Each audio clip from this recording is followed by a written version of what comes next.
Hello, I'm Richard Hooper and this is GMCTV. Now I'm pleased to be joined by Koen Willems of Newtec. Koen, you're responsible for the military and defence sector at Newtec.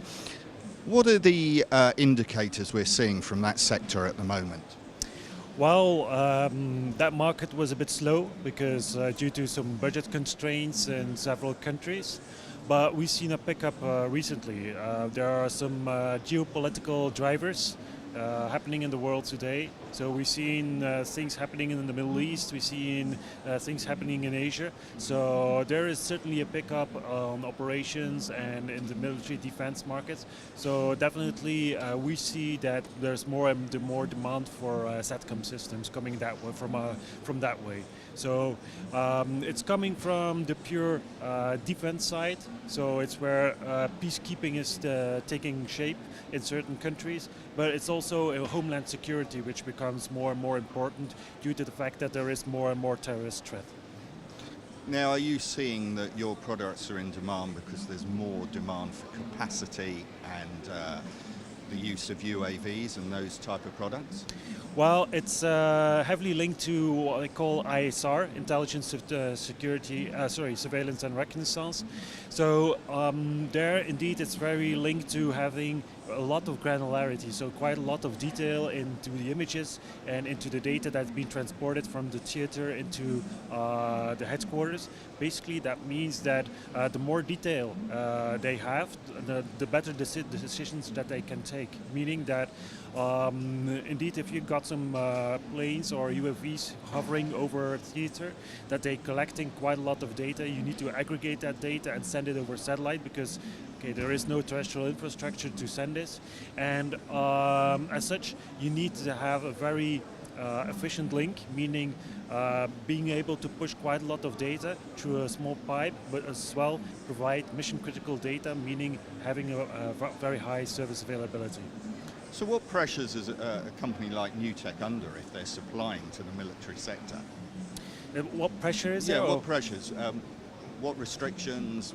What special security you have to put in? Yeah, so, well, first of all, we're commercial off the shelf, so that means that we come from the commercial plane, so not from the military plane. So if we're talking about export restrictions, etc., so we're okay on that. So we see that more and more defense agencies, MODs, are buying commercial off the shelf. On the second, on the other part, kind of technologies we need to put in order to improve resilience and security.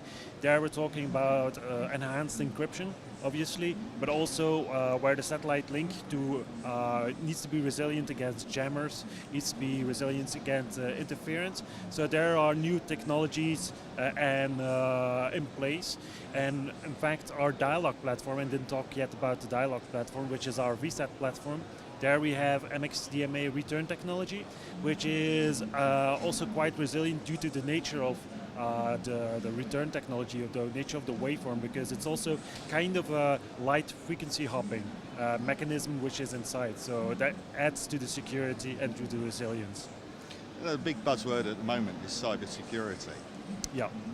What's Newtec's view on this? How do we approach this problem? Because it is a major problem. It is a major problem, and well, we already posted quite some articles on cybersecurity, because the weakest link is where the entrance, that's the entry port of quite a lot of these hackers or whatever. So that means that the satellite part is part of the network, right? So you need to also add the security on that on the satellite part, meaning that you see that quite a lot of remotes at the VSAT sites. These are just put somewhere and you don't know where they are going and who is handling and who is behind that network.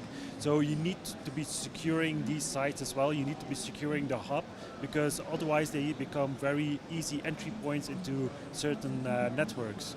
And that is where cybersecurity becomes very important, meaning that we need to block off these hackers also from that end. So we're enhancing, we're closing ports on our modems, so we are doing all kinds of measures. We're taking all kinds of measures in order to increase the security also on our VSAT platform. in that sense. Yeah. Now we're standing in Asia. Yeah. Asia's always been quick to uptake on technology in other sectors. Does that apply in the military sector as well?